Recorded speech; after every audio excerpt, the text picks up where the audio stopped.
ডিপার্টমেন্টের principal officer মহোদয় এবং আমাদের মধ্যে আছেন ডক্টর রত্নেশ্বর বাবু, সবাইকে এবং আপনাদের যারা এখানে এসে উপস্থিত হয়েছেন সবাইকে আন্তরিক শুভেচ্ছা জানিয়ে আমি কিছু সংক্ষিপ্ত বক্তব্য রাখব।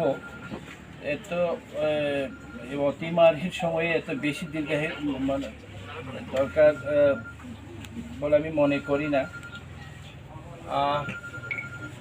অ্যাকচুয়ালি গ্রামীণ অঞ্চলে পশুপালন, বিশেষ করে আমাদের উপজাতি বা জনজাতি বা তিপ্রাসা সমাজে, যেখানেই আমাদের তিপ্রাসা মহিলা বা আমরা ভাই সবাই পশুপালনেই একমাত্র নির্ভরশীল গ্রামীণ অর্থনীতি, এটা আমরা সবাই জানি। কিন্তু দুর্ভাগ্যবশত এই বছর আমাদের ত্রিপুরা রাজ্যে এবং সারা গোটা উত্তর পূর্বাঞ্চলে একটা ফ্লু আসার কারণে শূকরের মরক দেখা গেছে। আপনারা সবাই জানেন, এটা একটা বিষয়। অন্যদিকে আমাদের এই যে শূকর পালন, আমাদের অন্যান্য যে পশু গবাদি পশু পালন করে আমরা জীবিকা নির্বাহ করি,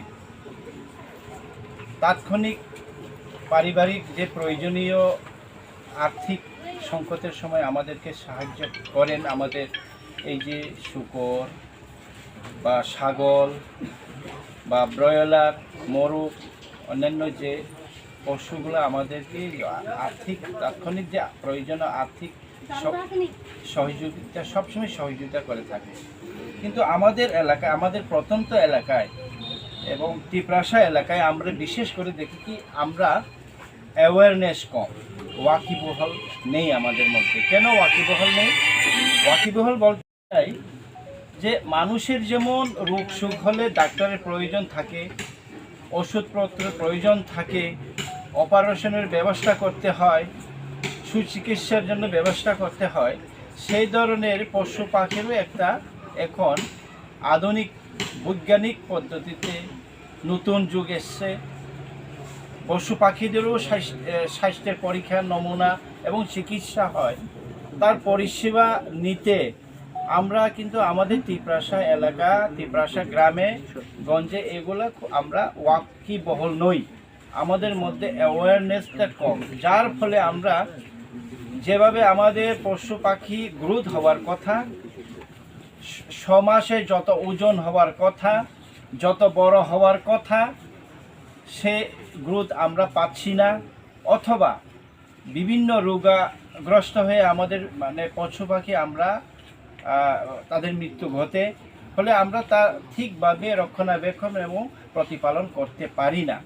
যার জন্যে আমাদের এই ARD দপ্তরের অত্যন্ত গুরুত্বপূর্ণ এবং তা অপরিসীম, তাদের সহযোগিতা অপরিসীম। তো আমি প্রথমত আমি যখন এই এডিসিতে যখন EM কার্যনির্বাহী সদস্য, প্রাণী সম্পদ বিকাশ দপ্তর এবং স্বাস্থ্য দপ্তর দুটোই আমি দুইটা দপ্তরে আমার ডাক্তারদের সাথে থাকতে হয়।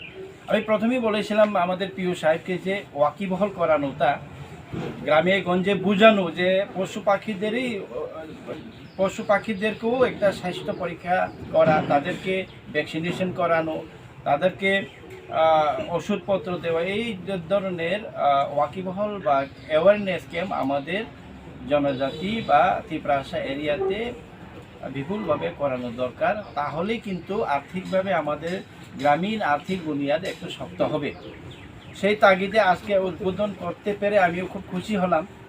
তো অনেকে মনে করতে পারেন যে আজকে কার্যনির্বাহী সদস্য এসছেন, আগেও এসছেন আপনারা, আগে সরকার অনেকবারই এখানে সরকার এডিসিতে সরকার গঠিত হয়েছে, প্রাণী সম্পদ বিকাশ দপ্তরও এখানেও নির্বাহী সদস্য হয়েছেন, আপনারাও পেয়েছেন আপনাদের এই এলাকারই প্রাণী সম্পদ বিকাশ দপ্তরের নির্বাহী সদস্যও হয়েছেন।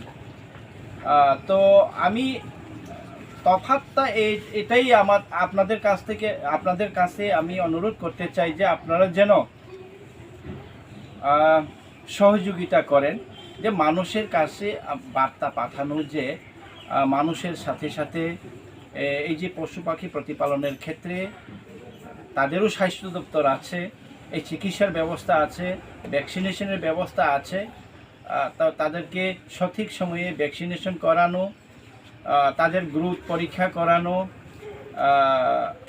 এইগুলো যেন সবাই ওয়াকিবহাল হন। এর জন্য যদি দপ্তর প্রয়োজনীয় পদক্ষেপ দরকার, যদি আপনারা মনে করেন যদি কোনো জায়গাতে জনপ্রতিনিধিরা আছেন, ভিলেজ কমিটির, আপনারা যদি মনে করেন আপনাদের গ্রামে আপনাদের বিসিতে এই ধরনের একটা চিকিৎসার একটা ক্যাম্প প্রয়োজন আছে, বা দেখানোর প্রয়োজন, বা ওয়াকিবহাল করানোর প্রয়োজন, স্বাস্থ্য পরীক্ষা করানোর প্রয়োজন, তাহলে অনায়াসে আপনারা এই সাব সেন্টার থেকে আপনারা সহযোগিতা নিতে পারেন, সাহায্য নিতে পারেন।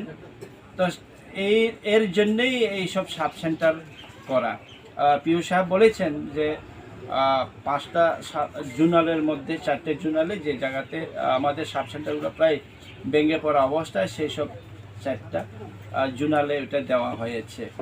প্রায় 144টা সাব সেন্টার আছে, তার মধ্যে এটাও আমাদের একটা গুরুত্বপূর্ণ একটা সাব সেন্টার। এখানে আমি শুনেছি এখানে ক্যাটেল মানে যেটা গরু আপনারা পালেন, এখানে অধিক মাত্রায় এখানে জনগণরা এটা পালন করেন। তাতে আগামী দিনে আপনারা সহযোগিতা পাবেন, এখান থেকে চিকিৎসা পাবেন আপনাদের পশুপালনের ক্ষেত্রে। তো যেগুলা সরকারি স্কিম থেকেও যেটা আসছে, আপনারা নিজস্ব উদ্যোগে যেগুলো প্রতিপালন করে থাকেন, যেন সঠিক সময়ে সঠিকভাবে আপনারা পালন করতে পারেন এবং আর্থিক উপার্জন করতে পারেন। যার জন্যে আমাদের এই সরকারের প্রচেষ্টা, রাজ্য সরকারের হোক, কেন্দ্র সরকারের হোক, এডিসি প্রশাসনের হোক, সবাই একই প্রচেষ্টায়, প্রত্যেকটা দপ্তরের প্রচেষ্টা